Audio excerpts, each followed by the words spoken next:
This week we are studying two Torah portions, and we're studying the holy words of Rabbi Leig Heyman. And these are the last two Torah portions in the book of Leviticus, Parashat Behar and Parashat Bechukotai. We are going to, what Leig does this week is he reminds us the name and the function of the book of Leviticus. Leviticus literally it means laws of the Leviim, of the tribe of Levi, which include the Kohanim and the Leviim, obviously. It's also called Torah Kohanim, which again is the laws of the Kohanim. In the Talmud, it's referred to as that. And this book primarily deals with the functions of the Kohen, their lineage, their service in the tabernacle, and then one day in the temple, their purification processes if they've become impure, and all of that seems to be nice. And then that's really the entire book. In the middle of the book, Nachmanides, the Ramban, explains that the Torah discusses also the laws of the of other forms of purification, the laws of the holidays, which in one way or another are also related to the services and the sacrifices brought in the tabernacle. So therefore, they're relevant for this book. So it all falls under the theme of the Leviim, of the tribe of Levi. What Reb Leig wants to know is, what do these two last Torah portions have to do with the book of Leviticus? Why are they placed here? Why are they not placed? You want to put it in Shemot, you want to put it in Bamidbar. Why are these two, Parashat Behar and Parashat Bechukotai, in this book of Leviticus? They have nothing to do with the Kohens. So before we answer the question, let's have a quick synopsis of what takes place, what is spoken about, what is presented to us in Parashat Behar and Bechukotai. So Behar discusses the laws of Shemitah and Yovel. Shemitah is the sabbatical year, leaving the land, not working the land every seventh year, and Yovel is the Jubilee year, for ninth year. And the land is given its time to rest, to recuperate, but more important than the land resting and recuperating, it's also the people working the land. They're also given a sabbatical, and they're given time to, how do we say it? To further their education, their Torah education, to strengthen the connection they have to God through studying Torah. That was the purpose, our sages explained to us, of this sabbatical year. It also discusses the laws of commerce and redeeming slaves. So again, that's Parashat Behar, seemingly nothing to do with Levim or the tribe of Levi or Kohanim at all. Bechukotai tells us a vivid description of the rewards of a person that does observe the commandments, and then unfortunately a series of punishments that will befall an individual or the Jewish people as a whole if they don't fulfill the commandments. It goes on to later on describe different types of gifts that were brought in the temple, like the animal tithe, but most of which has nothing to do with the Kohanim. So Reb Leib's question, and this is what we're going to address this evening in this class, is what are these last two Torah portions doing in the end of the book of Leviticus, Parashat Behar, speaking about land use, and Parashat Bechukotai, which is basically reward and punishment. Again, nothing to do with Levim. That's something which is really applicable to all the Jewish people. So he gives a first answer and a second answer. We're going to go with the second answer for this evening's class. Maybe at another opportunity we'll share his first answer, but listen to Reb Leib's second answer. He tells us that at the time of the Sinai revelation, when Hashem came to Mount Sinai, gave the Jewish people the Torah, we were also given a great title. Take a look at your screen. We're in Exodus chapter 19, verse 6. The Torah says, God tells the Jewish people, Ve'atem tiyu li mamlechet kohanim vegoy kadosh. God says, you shall be to me a kingdom of princes and a holy nation. Again, a kingdom of princes and a holy nation. Explains Reb Leib that in essence what happened is that they were at such a high level that they were worthy. Each and every Jew was worthy of serving God in the Holy of Holies, in the Kodesh Kodashim, in the greatest, holiest place in the temple. However, practically, it's not possible for everyone to do that, just as not everyone can be king. So what God did was, right, someone has to be chosen.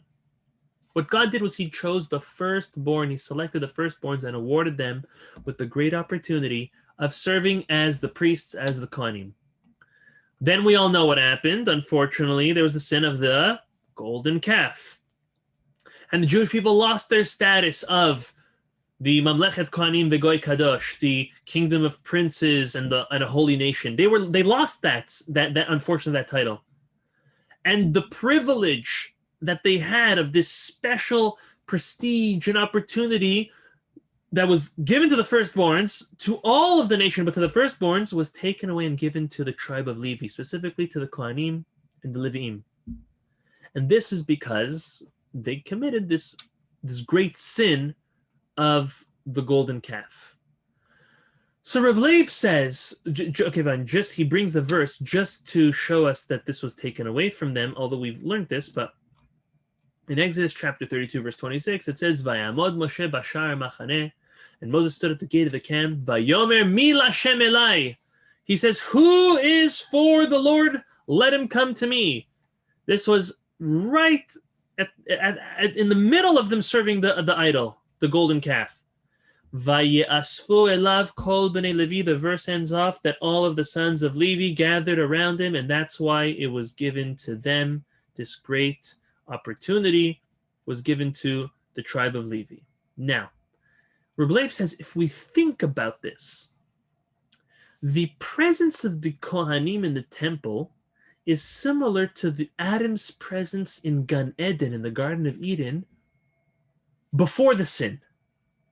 That the service of the Kohen Gadol, furthermore, the high priest on Yom Kippur, is likened to that one-on-one special relationship that Hashem had with Adam.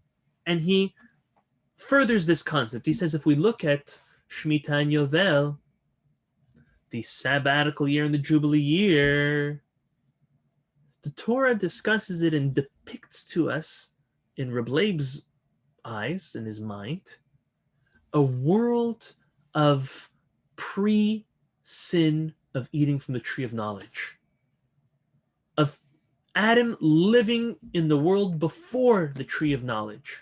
That's sin. All plowing and harvesting has to come to a halt. The way Reb Leib looks at it, he says that the curse that mankind was given, take a look at your screen, one of the curses that was given to mankind, Genesis chapter 3, verse 19, Bize'at apecha tochal lachem, with the sweat of your face you shall eat bread. Ad shuvecha la'adama ki iren lukachta, ki afarata ve'afarta shuv. He says that God curses Adam, curses mankind, that they're going to have to work hard for food. They're going to have to work hard for earning a living, for feeding yourself and your family. Reb Leib says that curse is annulled during the Shemitah and the Jubilee years, because no work is to be done then. Mankind is returning to a state that they're being allowed to completely rely on God to provide for them. All sustenance, all their needs. In essence, what's happening, Reb Leib says, is that we're returning to the Garden of Eden. We're enjoying God's presence. We're enjoying learning Torah. We're giving this opportunity that Hashem is providing it for us. It's like a sample that God left in this world, says Reb Leib, that the entire Jewish nation is able to experience this level of Mamlechet Kohanim Begoy Kadosh, of this kingdom of priests and a holy nation. Because Hashem now is kind of reverting it back to before the sin of the golden calf, and even before to Adam eating from the tree of knowledge, which is not something foreign to us. We've learned multiple times, whether it's with Reb Leib or the Zer Shimshon, that when the Jewish people stood at Mount Sinai, they got back to a level of pre-eating from the tree of knowledge world. But then they sinned at the golden calf. It brought them back to where they were post tree of knowledge sin. The chidush, the novelty Reb Leib is telling us, is that every Jew, even after the sin of the golden calf, has an opportunity during the sabbatical and the Jubilee years to be living in a world that you're able to rely solely on God. A world which is pre-golden calf and pre-Adam's sin of eating from the tree of knowledge type of world. So this is a connection Reb Leib says why the last two portions of Behar and Bechukotai are actually in the book of Leviticus. This is why. The entire Jewish nation, even those who aren't Kohanim and Levites, do have a relevant portion in the book of Leviticus, in the book of the laws of Kohanim. Because every Jew, says Reb Leib, has an opportunity once every 7 years to be like a Kohen, to feel what it's like to be part of the Mamlechet Kohanim V'Goy Kadosh, the kingdom of priests and holy nation, by learning Torah, dedicated fully, and having everything provided for them. Let's just give a modern day example. I'll give a very, very modern day example, and then I'm going to give a hyper modern day example, okay? The very, very modern day example is as follows. Imagine on the 7th year, every year, all the grand corporations, all the Jews, just empty out. They tell their supervisor, their managers, their employees, or their employers, however way you want to put it, you can't reach me for the next 12 months. Taking a sabbatical. Where are you going? I'm going. Where are you going? I'm going to the yeshiva. The what? I'm going to the kollel. The what? The what?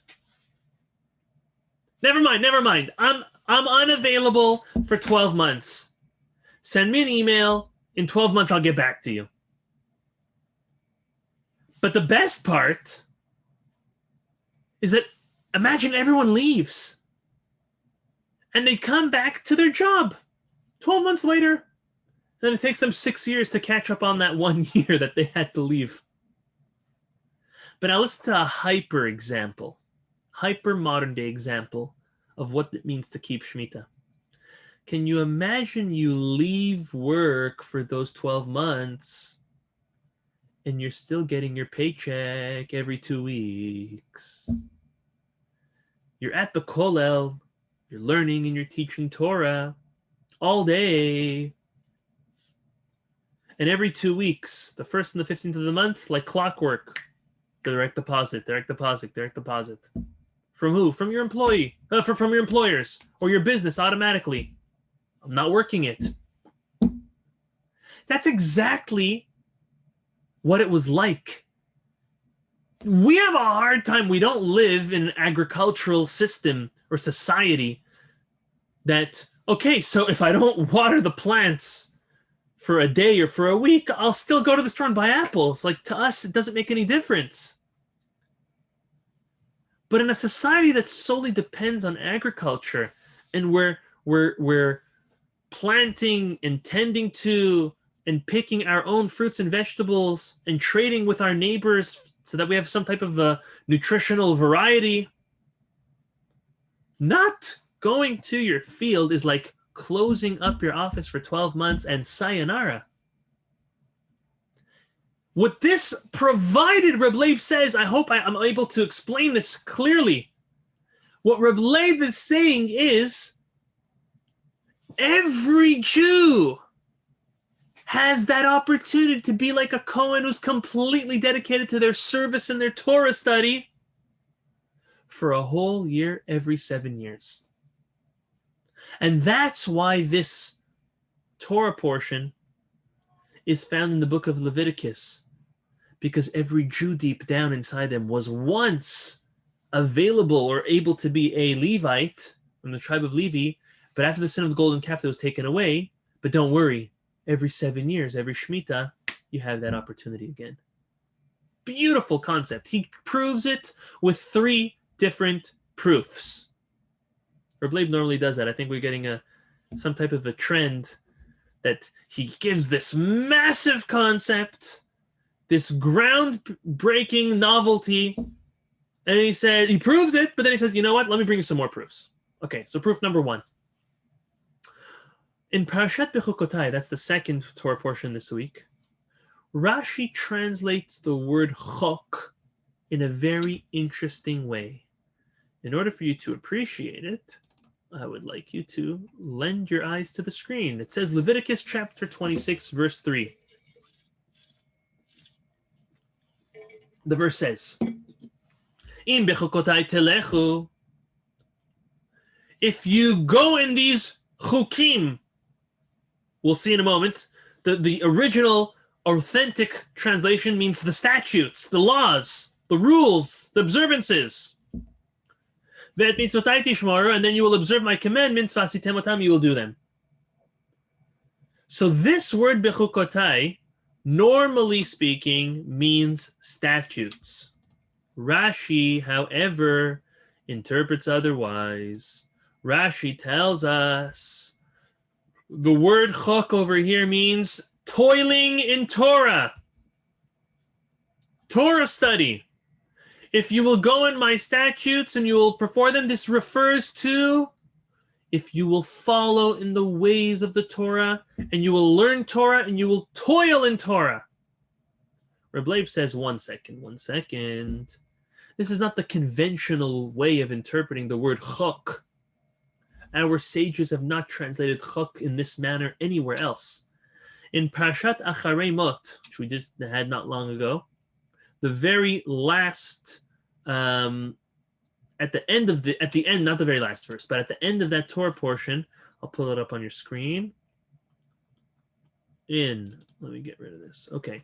In chapter 18, verse 26, it says, Ushmartem otam, you will guard them, et chukotai vet mishpatai, my statutes and my ordinances, and you velot hasu mikol hatorot ha'ele, ha'ezrach ve'ager agar b'tochechem, you will not do any of these abominations. Again, the word chukotai here is statutes. Very, very simple. Why is Rashi going out of his way to explain it to mean Torah study or toiling in Torah?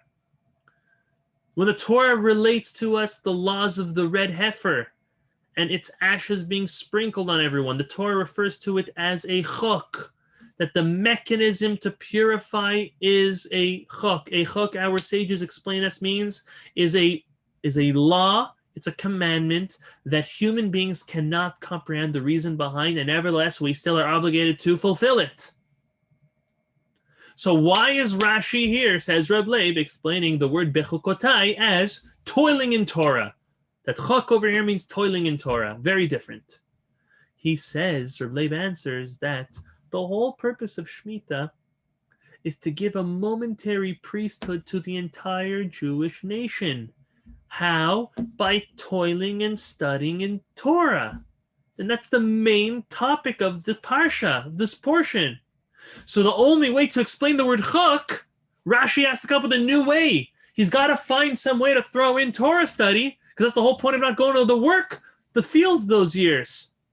So therefore, at the beginning of the Parsha, he says, Im bechukotai, that means toiling in Torah. That's number 1. Number 2, a little later, the Torah goes on to explain how God's going to bless the Jewish people if they heed to his commandments. Take a look at your screen. This is in Leviticus chapter 26, verse 12. V'hit halachti b'tochechem, and I will walk amongst you. V'hiti lachem Elohim, and I'm going to be a God for you. V'atem tiyu and you'll be my people. You'll be my nation.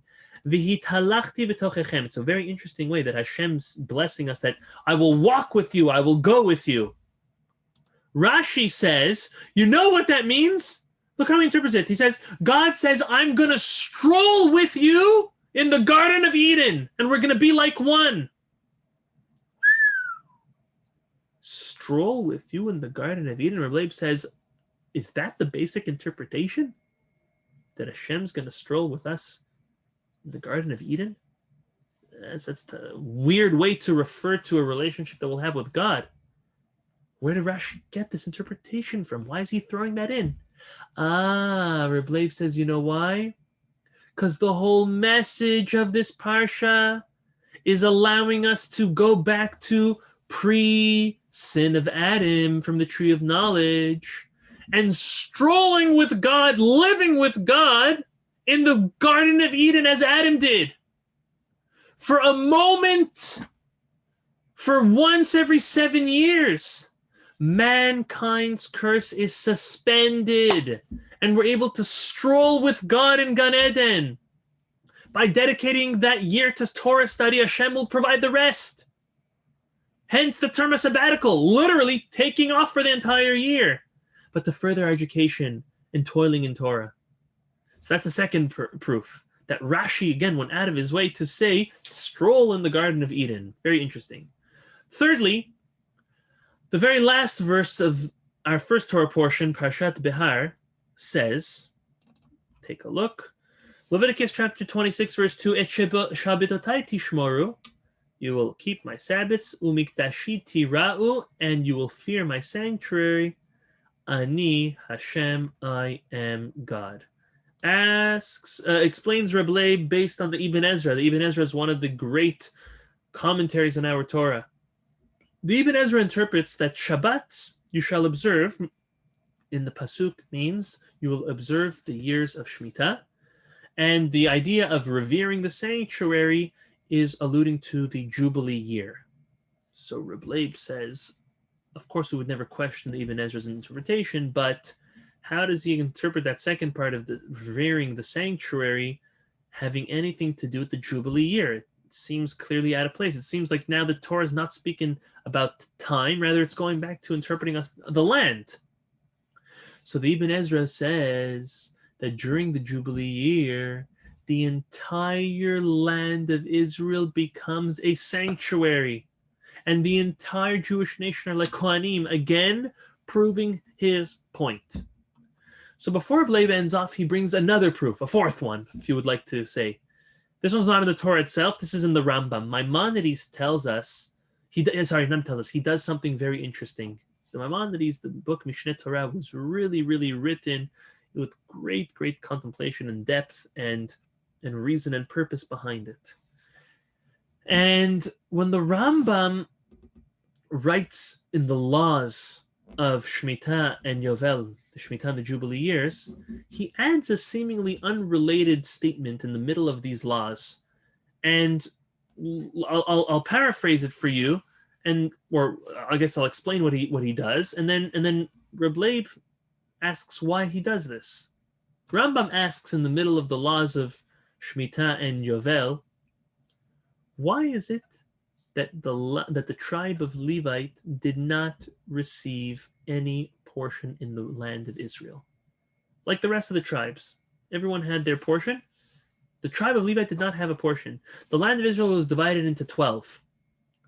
How was it 12? It was the 10 tribes, and then the tribe of Yosef got double as Jacob's blessing. So that's 10 and 2, it's 12. The tribe of Levite was left out. He asks why. So the Rambam writes something so powerful. It's kind of scary even. He says that Hashem set aside the tribe of Levite in order to dedicate their lives to serving him and educating the rest of the Jewish nation. And for this reason, explains the Rambam, they were separated from all worldly affairs. They fought no battles like the rest of Israel to conquer. They inherited no land. They won nothing because of their physical ability or investment.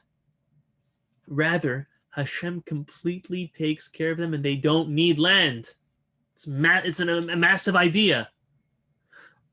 Maimonides continues and says the same is true for any single Jew who dedicates their life to serving Hashem and spreading his Torah and taking care of his children. Hashem will be sure to provide for them just as he did for the Kohanim and the Leviim. So asks Reb Leib, why is he, the Rambam, in the laws of Shemitah and Jubilee, giving this musar shmuz, this ethical discourse right now? Reb Leib says it makes perfect sense. What's the whole point of Shemitah and Yovel? It's to give that opportunity to every Jew to be like a Kohen, at least 1 year every 7. To connect back to God at its source. with being able to rely on God 100%. So in conclusion, Reb Leib is telling us that the fact that the Torah included the laws of Shemitah in the book of Leviticus makes perfect sense. Based on the proofs we brought from the Torah, based on the proofs from Maimonides, from the Rambam, that all Jews are part or able to be part of the tribe of Levi in one way or another. We all are able to live and experience that special level and attain it. To some, it's only once every 7 years on the Shemitah year, or to others, it's for their lifelong lesson of, their lifelong dedication and mission towards the Torah and Hashem. And the greatest proof for this, Reb Leib says, is the observance of the laws of Shemitah. So that's Behar. What about Bechukotai? After the Torah gives us the message of the laws of Shemitah, goes on to tell us, Parashat Bechukotai, all the great rewards for committing oneself to Torah and mitzvot, and the unfortunate opposite if not. So, again, what Reb Leib is telling us over here is that the position of these two Torah portions are perfect here at the end of the book of Leviticus. They fit perfect for the reasons that we explained. And I guess an amazing lesson is that every single Jew back in a time when the Jewish people lived all as one in the land of Israel, had an opportunity to feel what it means to be fully dedicated to Hashem through Torah study. And I think that nowadays that's something that's lacking tremendously. Many of our children, our students, when they finish high school, there's this idea of a you could call it a gap year, or rather an opportunity to go to Israel or to go to elsewhere in the States and go to yeshiva, go to seminary for a year or two or however many. This gives every single Jewish boy and girl who at least partakes in such a program the opportunity to taste what it means to worry about absolutely nothing except studying Torah. Something that some are able to take at that time in their life and say, okay, this is what I want for the rest of my life. And there's struggles and dedication involved. Or at least for those who don't spend the rest of their full life all day studying and teaching Torah, but at least giving them an opportunity of a goal of, this is where I would ideally want to be. This is where maybe one day I want to be, or I want to start adding towards. So I think that the idea of having our boys and girls go to seminary, whether it's in town or out of town, in the land of Israel, outside the land of Israel, is a tremendous gift. It's an opportunity to have no worries other than focusing on studying Torah. And this is something that God gave an opportunity to every single Jew during the times of when Shemitah and Yovel were observed by the entire Jewish people. It's something that, if we can't do it on once a year for, every 7 years, at least once a week for a day on Shabbat, no worries, get rid of the worries, just focus on keeping Shabbat, studying, singing, spending time with the family. But don't forget that the idea of Shemitah was to rededicate, to recalibrate ourselves with God, with our spirituality through the study of our Torah. I want to thank everyone for joining us. Really, really an honor to be here with everyone. And if anyone has any questions, now would be a time where you can unmute yourself. Go. That was excellent, Rabbi. Thank you so much. You're welcome. Thank you, Rachel. Thank you for joining us. It's been a while. It's nice to have you back. Yeah, thank you. Quick question. Yes. To be like once a year, every 7 years, to be able just to study Torah, to teach Torah, is to be like the Levites or to be like the Kohens? I kind of got a little lost there. It's both. It's the tribe of Levi, which includes the Kohanim and the Leviim. I thought it's Kohen, Levi, Israelite. Exactly. But Kohen and Levite were both in the tribe of Levi. And then, right? Yes. Thank you so much for clearing that up. Right? Kohanim are descendants of Aaron and Leviim are descendants of Moses. Right. Thank you for clearing that up. I feel better now. You're welcome. Good. Okay. Thank you. Any other questions? And mute yourself if you have any other questions. I just want to say super beautiful class, and it's very special to dedicate this class to just so many important memories and feelings and celebrations, and especially for Israel Mayer. For me, I just want to say, because he really gives us, Rabbi Leig, Torah. So and the class itself, the message itself was really perfect, because that's what we're doing. Even for this once a week, we are submerging in Torah. Nice. Very nice. Thank Nicely said. you for doing that. It was a perfect complement of class, especially to all the beautiful dedications. So, Nice. That's beautiful. Thank you, Eileen. That's very nice. beautiful. Thank you. Isaac is not on tonight. No, it's not Wednesday night. I think he has another class on Tuesdays. We Tuesday, miss yeah. him. We miss his input and his big questions. Lost in the dark. No, not lost. He's busy doing something. It's never lost. Thank you very much, Rabbi. The class was outstanding. Thank you. Thank you. Someone put here in the chat. You can Should contact Kohanim- Rabbi anytime you want.